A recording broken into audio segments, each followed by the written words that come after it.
great. Okay, chapter 12, Revelation. I assume that you've read through this. Is anybody confused? I just want to make sure I'm not the only one. Actually, we see a lot of symbolism being used in chapter 12. But it is symbolism that we can go through and research and, for the most part, identify what's going on or who the players are and all of that. Now remember, chapter 12 through 15 is an overview of the Great Tribulation, the last 3.5 years, and it's from kind of a different perspective. What we'll do in chapter 16, we'll actually back up and start looking at individual circumstances. But this is kind of an overview of it. So just kind of keep that in mind. That might help you make some sense of it. But take your time. If you have a reference Bible, if you have a concordance, if you have a Bible dictionary, spend some time doing some research. And because I guarantee you, if you go to Google or get on the internet and you put in there chapter 12 Revelation, what does it mean? You're going to get 10,000 different impressions and ideas and ideologies, and a lot of them don't match, and a lot of them are just far out and all that. So we want to try to do the best we can to determine what the truth is here. Theologians don't even agree.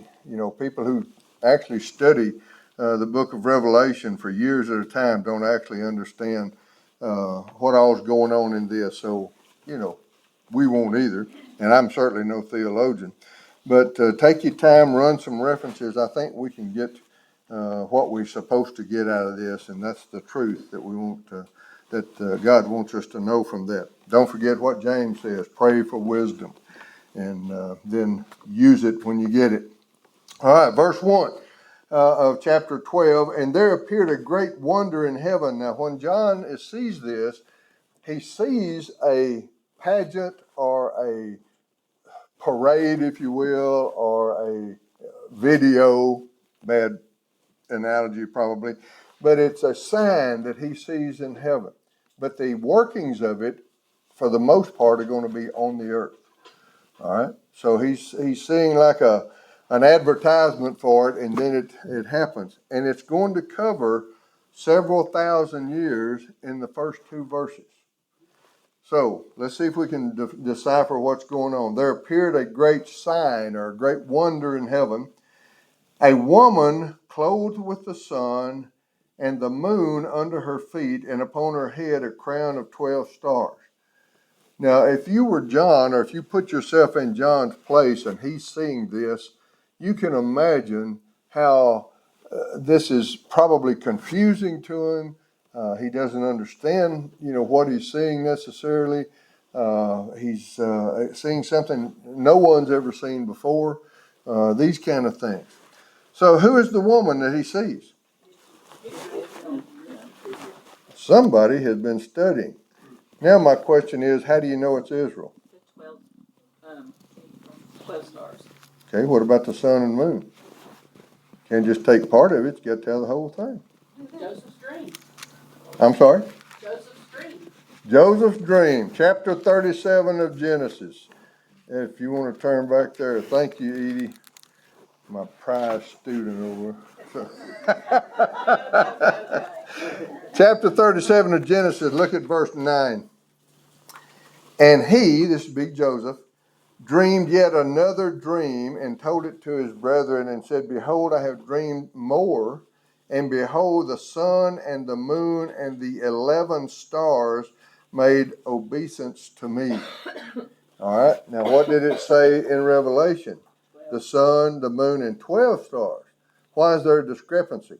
Because he's not counting himself. Yeah, Joseph is one of the stars, but he's not referring to himself. He's talking about the 11 brothers that he saw. And so he says, he sees the sun, the moon, and the 11 stars, and they made obeisance to me. And he told it to his father and to his brethren. His father rebuked him and said unto him, what is this dream that thou hast dreamed? Shall I and thy mother and thy brethren indeed come to bow down ourselves to thee and the earth. And his brethren envied him, but his father observed the same. So what is he actually seeing here? What is the sun, the moon, and the 11 stars? He's seeing the birth of Israel, the nation Israel. Jacob is the father. Duh. What was Jacob's name changed to? Israel. So that pretty much tells us right there.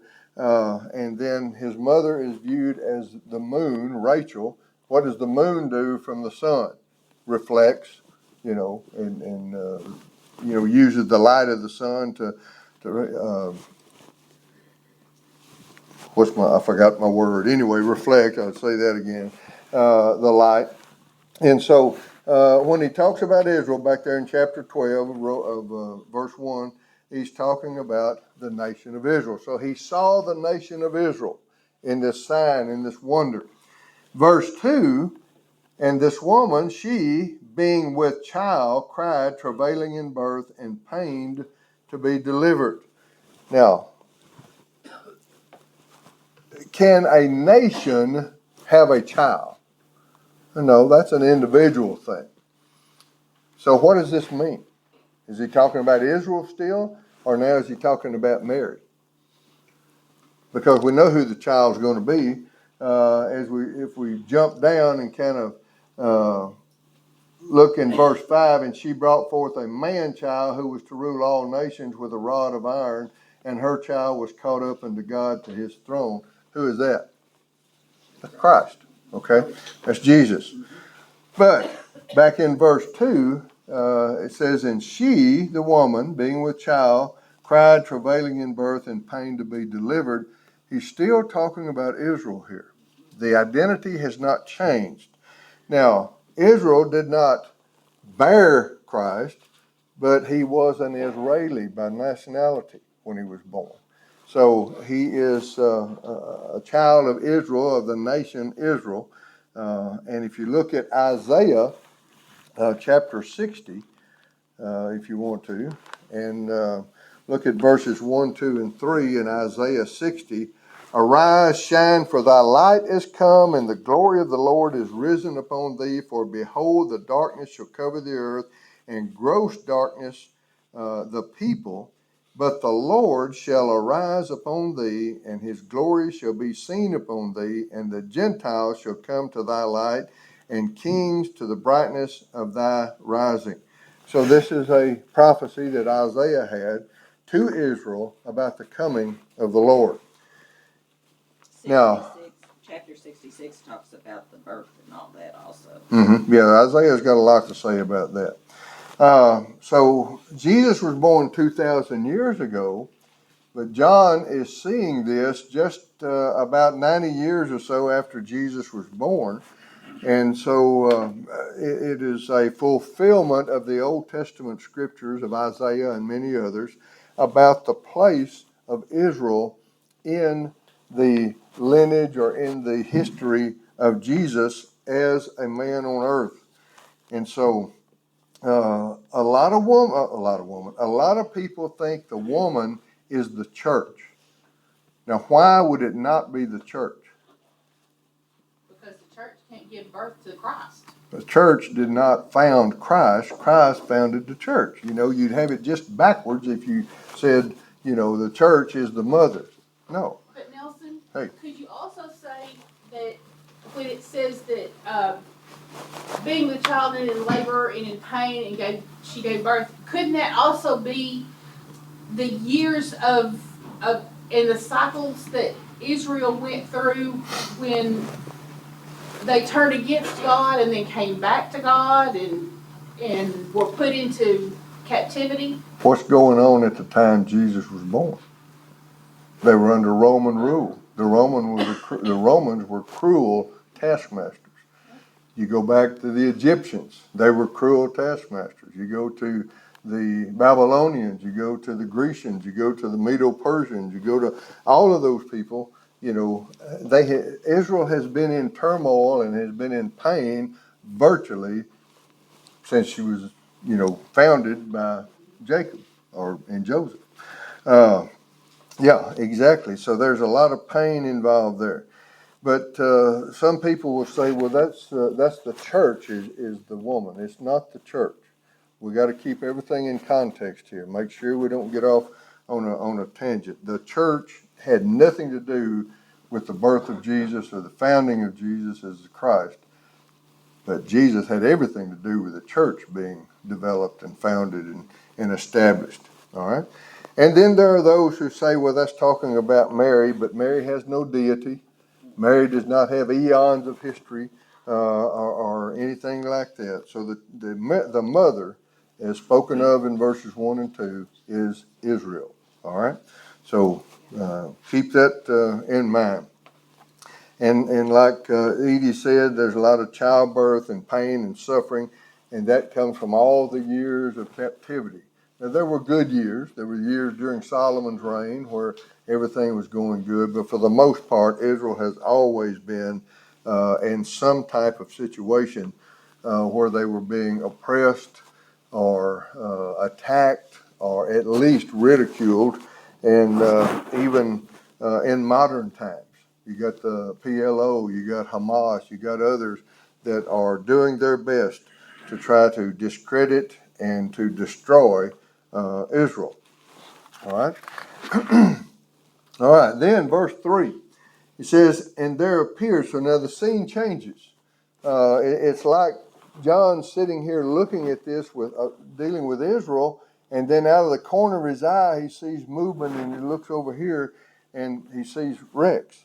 Oh, wait, no, that's not right. That's not right. Verse 3, and there appeared another wonder in heaven, and behold, a great red dragon, having 7 heads, 10 horns, and 7 crowns upon his heads. Well, let's just don't beat around the bush. Let's just figure out who the dragon is. Go to Revelation 12:9, just a little further than where we are in this book. And the great dragon was cast out, that old serpent called the devil and Satan, which deceives the whole world. All right, so that's who the red dragon is. You don't have to worry about that one. That one's answered for you pretty quickly. So if you want to read again some really diverse things, put in 7 heads of the dragon in your internet, or 10 crowns, or 10 kingdoms of the dragon. And then you'll have stuff to read for the rest of your life, but some of it ain't worth reading, so don't waste your time. Stick with the scriptures, all right? So let's try to make a true interpretation of this verse. To start with, we've got to go back to Daniel chapter 2. Daniel chapter 2.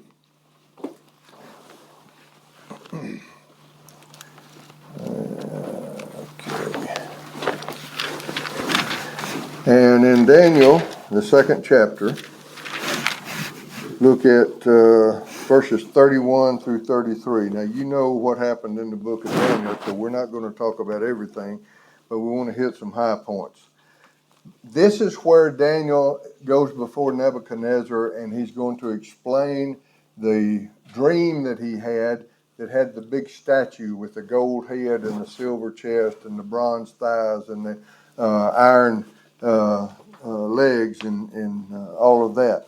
So he begins in verse 31 of chapter 2 of Daniel. It says, Thou, O king, saw, and behold, a great image.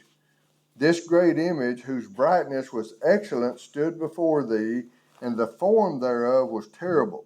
This image's head was of fine gold, his breast and his arms of silver, his belly and his thighs of brass, his legs of iron, his feet part iron and part clay. All right? So he describes to him what the image looks like, and then jump on over to verse 38, same chapter, Daniel 2, and wheresoever the children of men dwell, the beasts of the field, the fowls of heaven, hath he given into thine hand. He hath made thee ruler over them all. Thou art his head of gold. So he begins to tell him what the interpretation is. He said, you're the head of gold. You are the one who is ruler of the world at this point in time. But then he goes on to tell him there's going to be others that come. Look at verse 39. And after thee shall arise another kingdom inferior to thee, and another third kingdom of brass, which shall bear rule over all the earth. And then verse 40, and the fourth kingdom shall be as strong as iron, for as much as iron breaks in pieces and subdues all things, and as iron that breaks all these, shall it break in pieces and bruise. In other words, it breaks and it will be broken. And so Daniel starts to talk about the kingdoms of the world. All right. So now you want to keep your hand there or put a mark or something in Daniel, because we're going to be coming back and forth between Daniel and Revelation 12. But what we want to do is look at what he's actually talking about. So what is the first in the line of the succession of nations? What's the first empire based on the statute? Babylon. Thank you. I thought for a minute we had missed everybody. All right, so Babylon. And then who comes? Romans. Rome. No. No. Medo-Persians. Then who comes? Alexander the Great, the Greeks. And then who comes? Then the Romans. Then the Romans. All right. All right. I gotta get me another marker out so y'all can see. You probably can't see from the back what we just wrote up there. It's so light. Sorry about that. All right. So he's going to reveal in Daniel chapter 5, if you'll want to turn over there just a few pages from where you are. Chapter 5 and verse 28. 5:28. Daniel says, thy kingdom is divided and given to the Medes and Persians. So this is the night that Babylon fell. And he is making the interpretation of the handwriting on the wall to Belshazzar. And that night it happened, and the Medes and the Persians took over. And then in verse 31 of chapter 5, he says, and Darius the Median took the kingdom, being about 62 years old. So that's the fulfillment of that. Interestingly, Daniel got to see that. And he actually served in the Medo-Persian court. They realized the value that he was to him. And so they put him to work in the court. And then, of course, the next kingdom is identified as Greece, and Alexander the Great conquered the world, but he died at an early age. He died when he was about 32 years old. What happened to the Greek kingdom at that time when he died? Who succeeded him? His 4 top generals. Each one of them got a section of the world to that. So they are not prophesied in this because it was a division of things. The next world power that came on board hundreds of years later is Rome. And Rome conquered the known world at that time. And so, of course, Daniel didn't get to see those things, but he did prophesy about them. Now, go to Daniel chapter 7. Daniel 7, and look at verse 23. And he said, the fourth beast shall be the fourth kingdom upon the earth, talking about the Romans, which shall be diverse from all kingdoms, and shall devour the whole earth, and shall tread it down and break it in pieces. And the 10 horns out of this kingdom are 10 kings that shall arise, and another shall rise after them, and he shall be diverse from the first, and he shall subdue 3 kings. Now, what does that mean? Anybody? Would it be on the last one, England, or England, because it spread out into across the world into the Gentiles and everything by that time. England's never been considered a ruler of the world. There's always been Even all the others. conquering that they've done. Well, they took over a lot of land, yeah, Yeah. but they're not a, quote, conqueror of the world. Between verse 23 of chapter 7, the fourth beast, and verse 24, the 10 horns, there is at least 2,000 year gap. Because 23 refers to the Roman Empire, 24 refers to the tribulation times. So if you don't really pay attention to some of this stuff, you think they run right together on the clock, but they don't. There's at least a 2,000 year gap in there because the Romans were in charge roughly 2,000 years ago, but the tribulation has not yet come. So what does he mean there in, look at 7:7, chapter 7, verse 7. And I saw, and this I saw in the night visions, and behold, a fourth beast, dreadful and terrible and strong exceedingly, had great iron teeth. It devoured and broke in pieces, stamped the residue of its feet, and it was diverse from all the beasts that were before it, and it had 10 horns. Now we've already established that he's talking about the Roman Empire. What are the 10 horns? I'm sorry? Is that the 10 kings? The 10 kings? All right. That is the prelude to what we saw there in 23 and 24. You read it in two different places, but remember there's a gap there, even in that one sentence, of more than 2,000 years in verse 7. So when he's talking about the Roman Empire and then he talks about the 10 horns, there's a gap. Now you're going to find people that are going to say, well, that was these 10 Roman emperors and all of that. But that doesn't fit when you study it in context as a whole. All right? And if I'm confusing you, I apologize because I'm confused. But anyway, I can't help you if I'm not clear on it. But no, I think I know what I'm talking about. But let's go now, keep your finger in Daniel, and go to Revelation 17, chapter 17. And look at verse 12, 17:12. And the 10 horns which thou sawest are 10 kings which have received no kingdom as yet. Now, think about the time this is written. This is John writing, 90 years, or he's about 90 years old, about 90 years after Christ was born. But receive power as kings 1 hour with the beast. Now, who is the beast?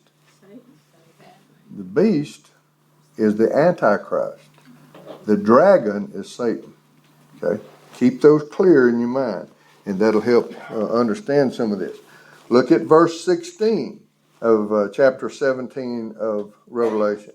And the 10 horns which thou sawest upon the beast, these shall hate the whore, and shall make her desolate and naked, and shall eat her flesh and burn her with fire. For God hath put in their hearts to fulfill his will, and to agree, and to give their kingdom unto the beast, until the words of God shall be fulfilled. So what, and we haven't gotten to this yet, but just a real brief explanation on this. The whore that he speaks about here is the false religion brought about by the false prophet. And he says that these 10 kings turn on the false prophet and actually destroy, that system. But they don't destroy the beast because they give their kingdom, verse 17, unto the beast. So they give him their authority. All right? So now, is everybody pretty much confused? I hope so. I've been doing my best. While you're in 17, look at verse 9. And here is the mind which hath wisdom. The 7 heads are 7 mountains on which the woman sits. Now, what woman are we talking about? We're not talking about the woman Israel. We're talking about the false prophet, the false church, the false religion. It says here is it sits on 7 heads. Excuse me, the 7 heads are 7 mountains on which the woman sits. Now, is there any city or area in the world that is called the 7 hills or the 7 mountains? Why is it called that? Because there are seven mountains or hills around the city. After Mount Vesuvius. It's built, Rome is built, initially was built on 7 mountains or hills. As it grew to 9. By the time of John's writing, it probably was 9 mountains. So does that still mean that we're talking about the city of 7 hills? Well, go back to 17, Revelation 17, where we are there, and now look at verse 10. We just read 9, here's 10. And there are 7 kings, 5 are fallen, okay, and 1 is, and the other is not yet come.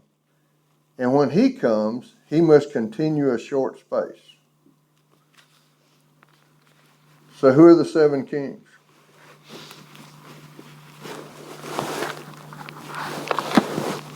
The kingdoms, we've got 4 of them here. Okay?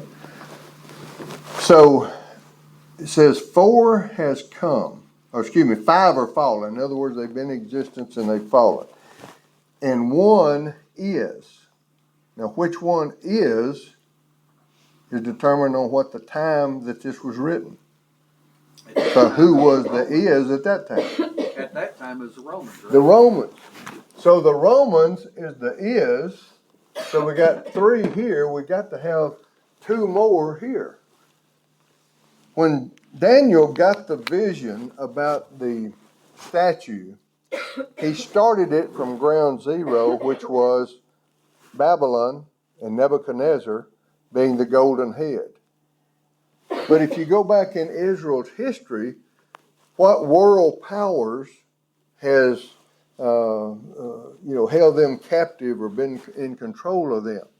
Well, the very first one was Egypt, right? Because they were in Egypt for 400 years, and they were slaves there.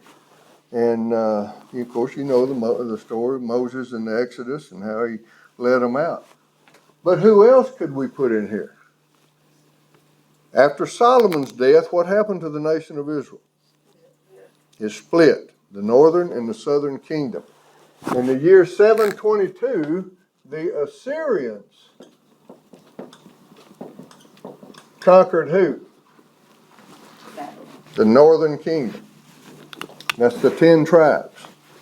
Now, what did they do with them when they conquered them? Did they just say, y'all behave? No, they took some. They didn't take all of them. Took them to Assyria, and then they brought people that they'd conquered in other places and brought them to Israel. If you read, let's say, what was Jezebel's husband's name? Ahab. Who is Ahab the king of? He's the king of Israel, the 10 nations, the northern kingdom. Where was his capital city? Samaria. All right. Now, when Jesus is on the scene and he is going to go through this country and meets a woman at the well, what country is he going through? Samaria. So, is that the same Samaria, and does it mean the same in those 2 periods of history? It is the same Samaria. The difference is, when the Assyrians took the northern kingdom, they brought foreigners into Israel who intermarried with the Israelites. And at the time of Ahab, these were Israelites. At the time of Jesus, these were half-breeds. These were dogs. The Israeli people had no use for Samaritans. They wouldn't even talk to them. And not Samaritans, because that's someone who helped, but Samaritans, right?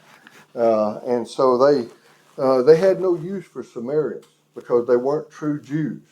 They wouldn't talk to them. They wouldn't have anything to do with them. So,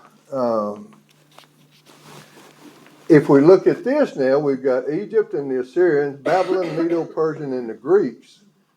So that's 5 have fallen. One is, at the time of John, that's the Roman Empire. And then, let's see where we're at here. I got to remember where I'm at. Chapter 10, is that where we were? Chapter 17, verse 10. Yeah. All right.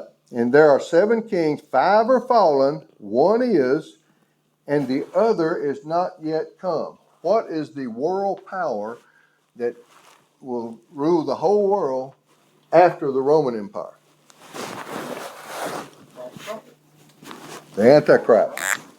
So the Antichrist is the one to come. All right? But notice what it says there. When he cometh, he continue a short space. How long is he going to be in power? 3.5 years. Less than 7 years for sure. More likely about 3.5 years. But we'll look a little bit more deeply into that as we go along. All right, so the 7 mountains that is spoken of there is probably not relating to a geographical thing.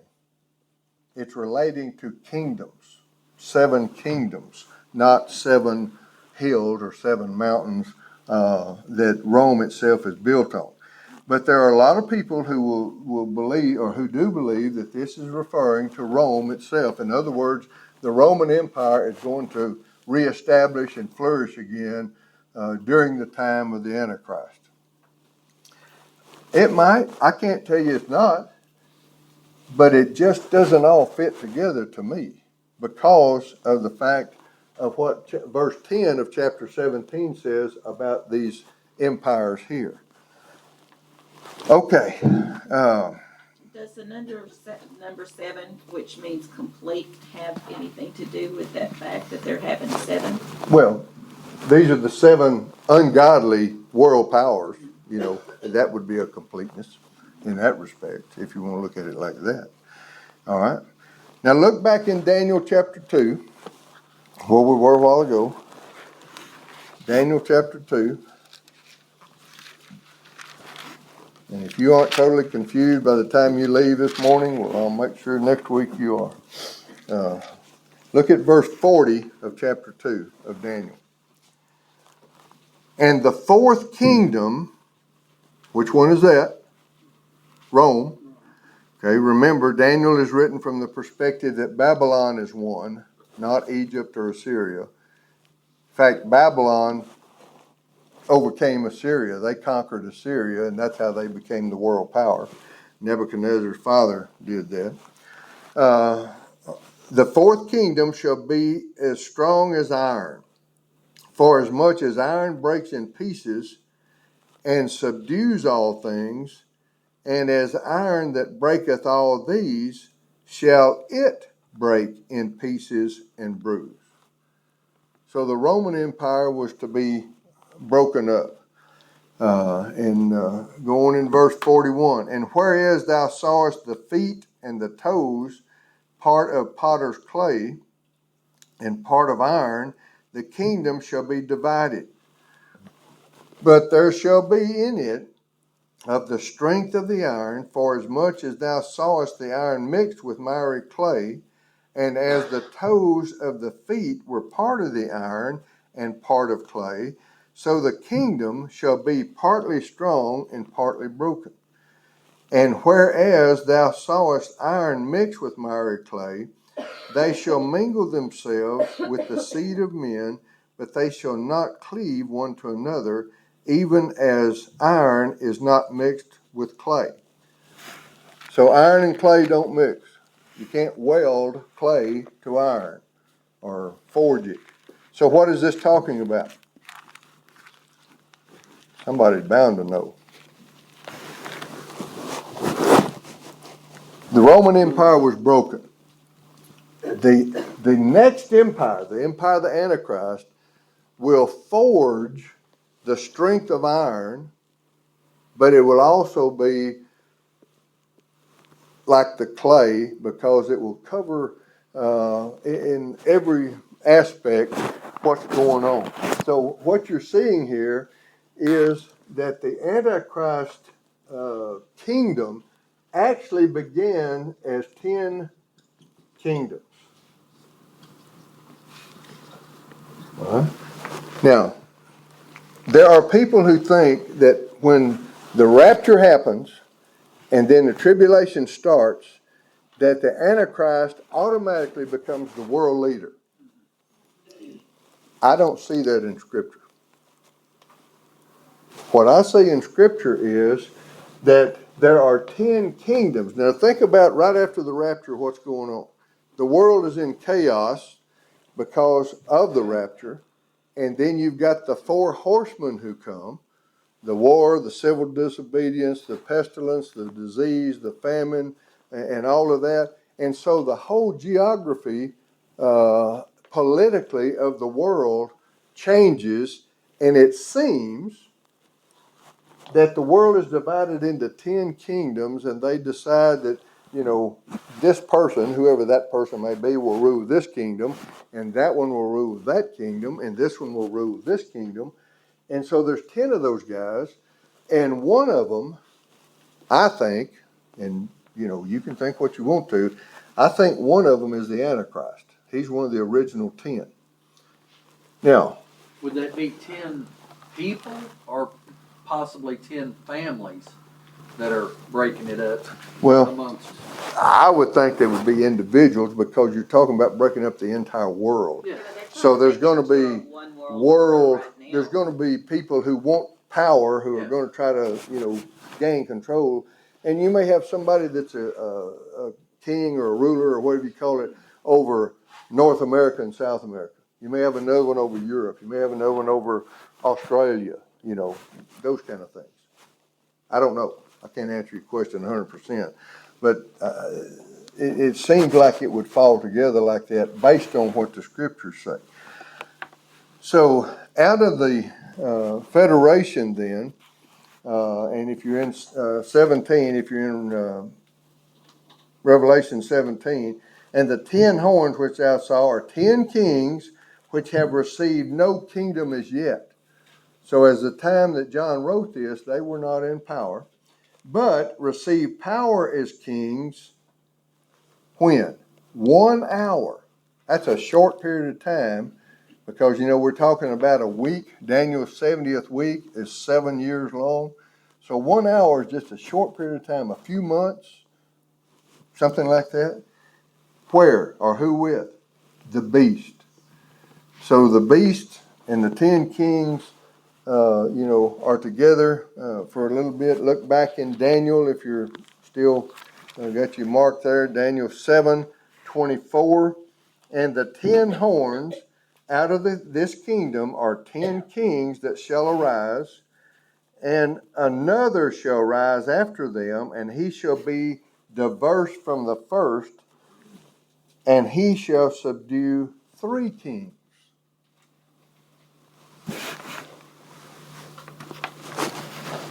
You got 10 kings. One of them takes 3 of those guys out, so that leaves 7. And if you take him away from that, that leaves 6. So there'll be 6 kingdoms, but one guy will rule 4 kingdoms. Who do you think that one guy is? The Antichrist. He overcomes 3 of his counterparts and takes over their area. Let's say that, and I personally think the area that the Antichrist is going to have is going to be the Middle East. I think Israel is going to be under his control. And the reason I think that is because he becomes friendly with them and lets them rebuild the temple.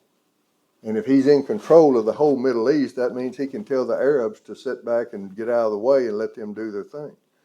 And they'll have to do it. So he, there in Daniel, he talks about the one of the kings overcomes three others and the power with the power of the beast, and he is the beast, I think. All right. And you don't have to agree with me, that's fine. But if you're gonna disagree, you're gonna show me a bunch of scriptures, okay? I ain't gonna take your word for it. I gotta see what you're talking about. Okay, then, again, back in Revelation 17, and go to verse 13. These have one mind and shall give their power and strength unto the beast. The six that remain, who are separate and apart from the beast, will ultimately give their power to the beast, who already has three others under his control. And so he controls all 10 then. He becomes the world power. All right? I can see lots of question marks, and I don't blame you.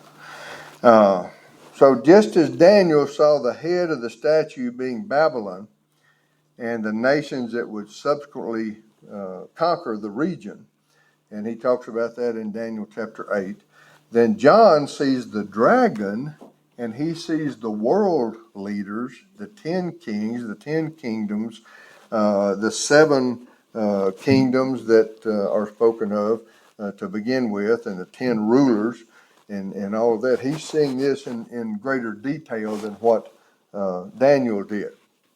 All right? Now, let's take a real short rabbit trail right here and get some insight into the Antichrist world domination. And it goes back to the 10 kingdoms. All right? And so the rapture throws everything into chaos. 10 kingdoms are set up by some means. We don't know who, but we know that Satan is behind it, because all of these guys are going to be anti-God, who are going to be the rulers, the kings, the governors, whatever you want to call them. And they will establish rule over all business, all agriculture, all commerce, all government, all banking, all finances, everything. They're going to rule everything. And so when they give their power to the Antichrist, he rules everything on the earth. He controls everything. And we'll see how that turns out when we get to that point.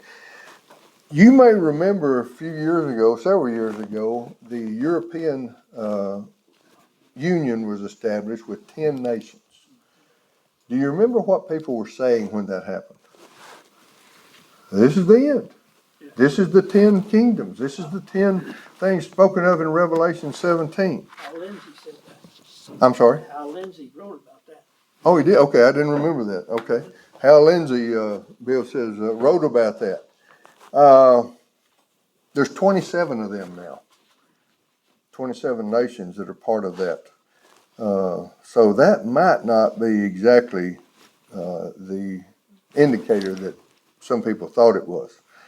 But we know that at some point in time and during the tribulation, because that's the point that we're looking at, there will be 10 kingdoms set up. And so try to keep that in mind as we go through this. It's going to be a little hard to follow, especially the way I try to explain it. But it will come about that the Antichrist will take over everything at some point, and it will be a voluntary thing on the part of the remaining 6 kingdoms. He's going to take the first 3, probably by force or coercion, but then the last 6 will just give theirs over to him. So then the 10 nations become, or the 10 kingdoms become under the Antichrist, and he rules everything. All right. So, well, now we've gone through 3 whole verses there in Revelation chapter 12. And you should know everything now that you need to know about the history of Israel and the Antichrist. Probably not. All right. But we really don't have time to get into verse 4. And you notice verse 4 changes and starts talking about the dragon and his tail and drawing the stars. So take a look at that next week and see what that might be referring to. All right. And that's where we'll pick up in verse 4 next week. All right. Any comments or questions this morning?